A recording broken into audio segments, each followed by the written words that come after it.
ሰላም ዛሬ አብረን በጣም ወሳኝ የሆኑ ሐሳቦችን እንመለከታለን።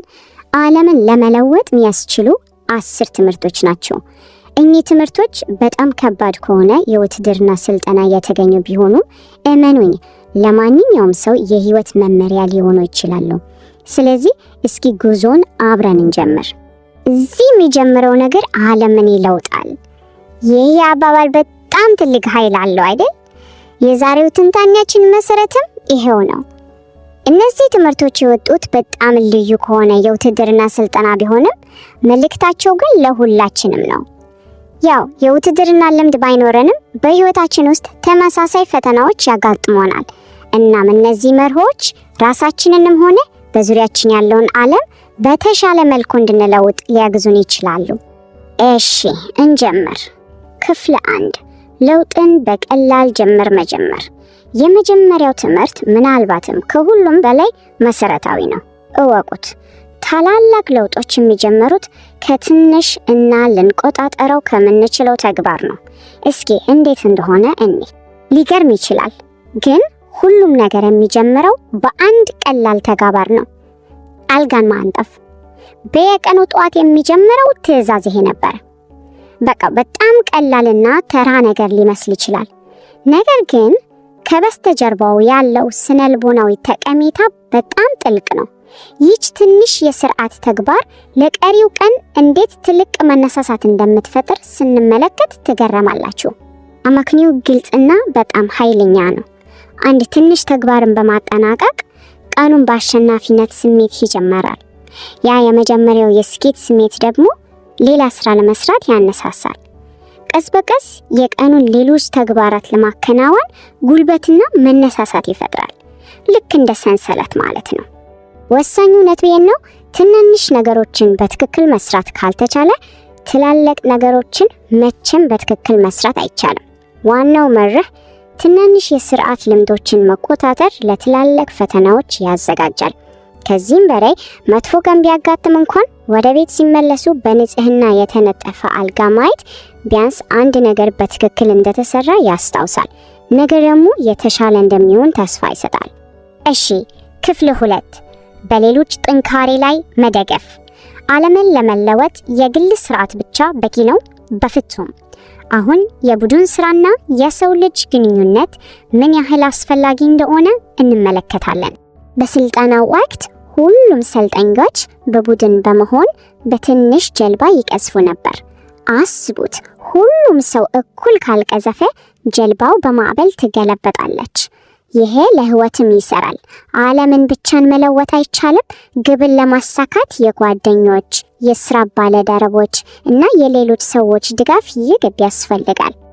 በጣም የሚያስደንቀው ነገር ምን መሰላችሁ? በስልጠናው ወቅት ከሁሉም የበለጠ ብቃት ያሳዩት ግዙፎቹ ሳይሆን አጭር ቁመት የነበራቸው ሰልጣኞች መሆናቸው ነው። ይሄ አንድን ሰው መመዘን ያለብን በቁመቱ ሳይሆን በልቡ ስፋት መሆኑን ያስተምረናል። እውነተኛ ጥንካሬ የሚመነጨው ከአካል ሳይሆን ከውስጣዊ የልብ ጽናት ነው። ክፍል 3 በውድቀት ውስጥ ጥንካሬን ማግኘት። እስካሁን ስለ ስርዓትና ስለ ቡድን ስራ አውርተናል። አሁን ደግሞ ወደ ከበድ ወዳለው ነገር እንምጣ። ፈተናንና ውድቀትን እንደ እንቅፋት ሳይሆን ጥንካሬን ለመገንባት እንደ አስፈላጊ መሳሪያ እንዴት መጠቀም እንዳለብን የመጀመሪያው የፈተና ምሳሌ የሱከር ኩኪ ይባላል። ነገሩ እንዲህ ነው። የደንብ ልብስን ፍጹም ንጹህ ካደረጉ በኋላ ያለምንም ምክንያት ወደ ባህር ገብተው በአሻ ውስጥ እንዲንከባለሉ ይታዘዙ ነበር። ይሄ የህይወት ኢፍታዊነት ምሳሌ ነው። አንዳንድ ጊዜ ምንም ያህል ብንጥር ነገሮች በቀላሉ ሊበላሹ ይችላሉ። ዋናው ትምህርት ያለው እዚህ ላይ ነው። ህይወት ፍትሃዊ ሳትሆን ስትቀር ማማረር ሳይሆን ሁኔታውን ተቀብሎ ወደፊት መቀጠል ነው። ተስፋ አለመቁረጥ ወሳኝ ነው። ዝም ብሎ መቀጠል። ሌላው ፈተና ሰርከስ ይባላል። ይሄ የቀኑን የአካል ብቃት መስፈርቶች ያላሟሉ ሰልጣኞች የሚገጥማቸው ተጨማሪ በጣም አድካሚ ልምምድ ነው። በየቀኑ በዝርዝሩ መጨረሻ ላይ የሚገኙት ለዚህ ሰርከስ ይጋበዛሉ። የሚገርም ውጤት ግን በተደጋጋሚ የወደቁትና ሰርከስ የገጠማቸው ሰልጣኞች ከጊዜ በኋላ ከሌሎቹ በበለጠ ጠንካራና ብርቱ መሆናቸው ነው። ስለዚህ ውድቀት ጥንካሬን ይጨምራል እንጂ አያዳክም። ይሄ ትምህርት ደግሞ ትንሽ ለየት ይላል። አስደናቂ ውጤት ለማግኘት አንዳንድ ጊዜ አደገኛ የሚመስሉ ውሳኔዎችን በድፍረት መጋፈጥ እንደሚያስፈልግ ያስተምረናል። በምሽት ዋና ስልጠና ወቅት ሻርኮችን ሲያጋጥሟቸው የተሰጣቸው ትዕዛዝ ወደ ኋላ ማፍገፍገፍ ሳይሆን ፊት ለፊት መጋፈጥ ነበር። ይህ የሚያሳየው አስፈሪ ነገሮችና ጉልበተኞችን በድፍረት ስንጋፈጥ ኃይላቸው እንደሚዳክም ነው። እሺ አሁን ደግሞ ወደ ውስጣዊው ኃይል እንግባ። ክፍል 4 በተስፋ መምራት። በጣም አስቸጋሪ በሆኑና በጨለማ ጊዜያት ውስጥ ለመጽናት የሚያስችለንን ውስጣዊ ኃይል እንመለከታለን። ይኸውም ተስፋ ነው። በውሃ ውስጥ በመርከብ ስር የሚደረግ ጥቃት ተልዕኮ በጣም አስፈሪ ነው። ግን ተልዕኮውን እንዲሳካ ፍርሃት በበዛበት በዚያ ሰዓት የተረጋጋና በራስ መተማመን ያለው መሆን ያስፈልጋል። በጣም በጨለማው ሰዓት ምርጥ ብቃትን ማሳየት ማለት እስኪ ይህንን ሁኔታ በአይነ ህሊናችሁ አስቡት። እስከ አንገት ድረስ ጭቃ ውስጥ ተቀብሮ በብርድ መንቀጥቀጥ።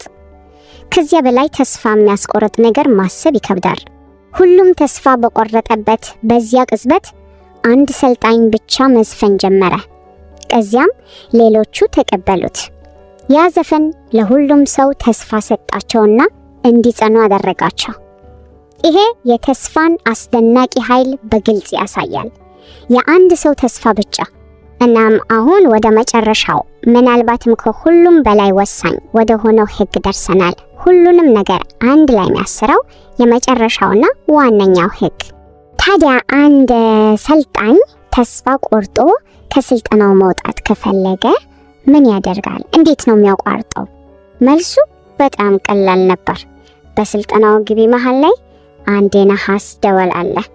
ስልጠናውን ማቋረጥ የፈለገ ሰልጣኝ ማድረግ ያለበት ያንን ደወል መደወል ብቻ ነው። እናም የመጨረሻው ህግ ይሄ ነው። ህይወትን እንዲሁም ዓለምን መለወጥ ከተፈለገ መቼም ቢሆን በምንም አይነት ሁኔታ ውስጥ በፍጹም ያንን ደወል መደወል የለብንም። ተስፋ መቁረጥ የለብንም። እንግዲህ የዛሬው ትንታኔያችን ዋና መልእክት ይህ ነው። ለውጥ የሚጀምረው ከትንሽ ነገሮች ነው። አልጋን ከማንጠፍ በጉዟችን ላይ የሌሎቹን እርዳታ እንፈልጋለን እና ከሁሉም በላይ ደግሞ ምንም ያህል ቢከብድ ተስፋ አንቆርጥም። ወቁ እነዚህን መርሆች ከተከተልን እዚህ የሚጀምረው ነገር ዓለምን ለተሻለ ሊለውጠው ቻለ። ስለተከታተላችሁኝ አመሰግናለሁ።